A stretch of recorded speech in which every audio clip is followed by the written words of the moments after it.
9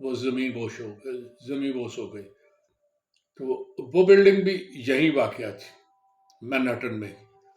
Manhattan کی ایک building تھی. مینہٹن میں آپ اگر جائیں تو وہاں آپ ارد گرد دیکھیں، کوئی بلڈنگ بھی آپ کو 40-50 منزل سے کم نظر نہیں آتی. اس سے اونچی بلڈنگیں ہیں، نیچے کوئی بلڈنگ نہیں ہے. تو جب یہ حادثہ ہوا، جس حادثے کی میں بات کر رہا ہوں 9/11 والا، یہ 2001 کی بات ہے، تو اس حادثے میں 2801 افراد ہلاک ہوئے. ان میں 147 وہ تھے جو جہاز کا عملہ یا جہاز میں سفر کر رہے تھے. جہاز کا کریو اور جہاز کے مسافر بھی 147 شامل کیے جائیں تو کل 2801 بندے تھے جو بیچارے اس دن ہلاک ہوئے. اب جب وہ ٹکرائے، وہ ٹاور گر رہا تھا، بڑی تیزی سے گر رہا تھا، اور 2 گھنٹے میں وہ بالکل زمین بوس ہو گیا. اس دوران شہر میں دھوئیں کے بادل تھے، ڈسٹ کے بادل تھے، اور سانس لینا مشکل ہو رہا تھا. افراتفری کا عالم تھا. لوگوں نے سمجھا پتہ نہیں کیا ہو گیا ہے. وہ اپنی جان بچانے کے لیے دڑ دڑ دائیں بائیں اوپر بھاگ رہے تھے. اس وقت تک لوگوں کو یہ پتہ ہی نہیں تھا کہ کیا ہوا ہے.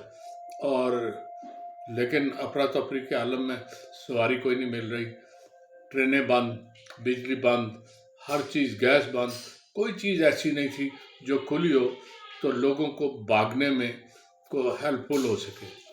وہ بڑے لاچار اور مجبور کوئی راستہ ڈھونڈ رہے تھے کہ کسی طرح یہاں سے یہ جو حادثہ پیش آیا اور جو دھواں ہے اس سے نجات پائیں. سانس لینا مشکل ہو رہا تھا. ایک امریکی جہاز تھا جس کا کپتان فرائڈ ٹاس تھا. وہ کہتا ہے کہ 10 تاریخ کو میں بڑا مصروف رہا، ایک پارٹی تھی، انہیں مختلف جگہ سیر کرانے میں واپس آیا ہوں. میں اور جہاز کا عملہ جب وہاں پہنچے، ہم نے مسافروں کو خدا حافظ کہا، کھانا کھانے کے لیے ایک جگہ بیٹھے، تھوڑی سی شراب پی تو تھکاوٹ سے برا حال تھا. ہم سارے اٹھے اور اپنے اپنے بستروں کو سونے کے لیے روانہ ہو گئے. صبح کا وقت تھا تو میں نے دیکھا الارم بجنا شروع ہو گیا. بڑا زوردار الارم تھا، وہ بجتا تھا کبھی کبھی. میں مزے سے پھر سو گیا. کہتے 2 منٹ ہی گزرے تھے، الارم پھر بجنا شروع ہو گیا. پھر وقفہ آیا، پھر بجا. میں بڑا پریشان کیا یہ بار بار الارم، یہ سائرن جو ہے، یہ سائرن بار بار کیوں بج رہا ہے. میں نے کہا چلو اٹھوں، ایک تو باہر کافی شاپ ہے قریبی، وہاں سے کافی پیوں اور ان سے پوچھوں کہ ہوا کیا ہے. کہتے ہیں آنکھیں ملتا ہوا میں اس کنٹین پہ پہنچا تو اٹینڈنٹ کو میں نے کہا کیا بات ہے، سائرن کیوں باہر. کہتا ہے میں نے اس کا چہرہ دیکھا، وہ بڑا خائف تھا. تو میں نے کہا کیا ہوا ہے تم اس نے پیچھے ٹی وی کی سکرین پہ، تو ٹی وی کی سکرین چل رہی تھی. وہ مینہٹن کی نہیں، ارد گرد بہت سے ٹی وی ہیں، کہیں نہ کہیں سے وہ وہاں کی فلم یا ریل آ رہی تھی کہ کیا ہو رہا ہے. کہتے میں نے دیکھا پیچھے دھواں ہی دھواں، آگ ہی آگ، اور وہ ٹاور نیچے گر رہے تھے. کہتے میں نے باہر نظر ماری، میں نے غور ہی نہیں کیا، باہر بھی سب طرف دھواں. کہتا میں نے کافی پوسٹ پون کی اور تیزی سے بھاگا. شہر کی طرف دیکھا تو افراتفری کا عالم، لوگ بھاگ رہے تھے دائیں بائیں.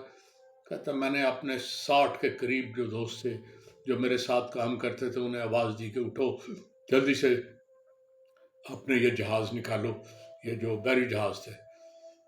میرے 52 ساتھی جو میرے ساتھ کام کر رہے تھے انہیں میں نے فوراً برتھ پر پہنچنے کا کہا.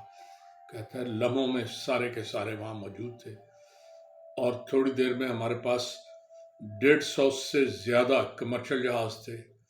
ایک ٹگ بوٹس ہوتی ہیں وہ تھیں، پیرس تھیں، چارٹر جہاز تھے اور بہت سی طرح کے جہاز تھے جو بحری جہاز جو بڑی تیزی سے پہنچ گیا اور انہیں ہم نے پورے جزیرے میں ساتھ ساتھ پھیلا دیا کہ جہاں جہاں بندہ نظر آئے اسے بٹھائے جاؤ. تھوڑی دیر میں وہ جو مینہٹن کا زیریں علاقہ ہے جو سمندر کی طرف ہے، اس کے ارد گرد کشتیوں کا ایک جال بچھ گیا. لوگ بھاگتے ہوئے آ رہے تھے پناہ کی تلاش میں. وہ وہاں آ رہے، اسکولوں کے بچے، کالجوں کے بچے، وہ پریشان تھے. سب کو ہم نے گاڑی اس میں اپنے بٹھایا اور دھڑا دھڑ لے کے فوراً فرینکلن یا قریبی جو جگہ تھی محفوظ جگہ وہاں پہنچایا. بار بار ہم آتے اور بار بار لوگوں کو شفٹ کرتے رہے. بعض ایسے پرائیویٹ لوگ بھی آئے جنہوں نے کہا کہ مجھے فلاں جگہ پہنچا دو، ہم تمہیں اتنے ڈالر دیتے ہیں. کہتے ہیں بہت سی ایسی پیشکشیں ہوئیں، لیکن ہم نے نہیں. ہم نے کہا جو کام کرنا ہے اجتماعی، ہمارے ساتھ بیٹھو، ہم تمہیں پہنچا دیں گے محفوظ مقام. لیکن یہ نہیں ہو سکتا کہ تمہارے لیے اپنا راستہ چھوڑ کر کہیں اور جائیں. آج ہمیں یہی کام کرنا. چنانچہ ہم نے لگاتار چند گھنٹے کام کیا.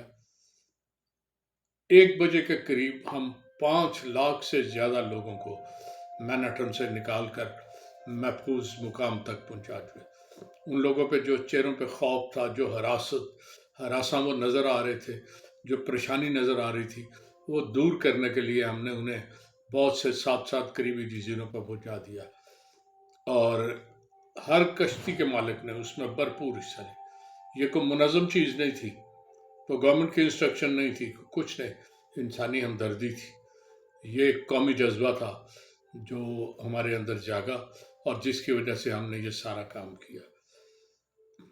تو تاریخ میں اگر مطالعہ کریں تو یہ دنیا میں وہ لوگ جو مصیبت میں پھنسے ہوئے تھے، سمندر کے راستے ریسکیو کرنے کی سب سے بڑی مہم تھی، جس میں 5 لاکھ لوگوں کو کسی منزل پہ پہنچایا گیا. اور اس کی سب سے بڑی خوبی یہ تھی کہ سارا کام ہم نے اپنی مدد آپ کے تحت کیا. اس میں کوئی انسٹرکشن نہیں تھی، کوئی کچھ نہیں تھی. تو یہ ہوتے ہیں قومی جذبے.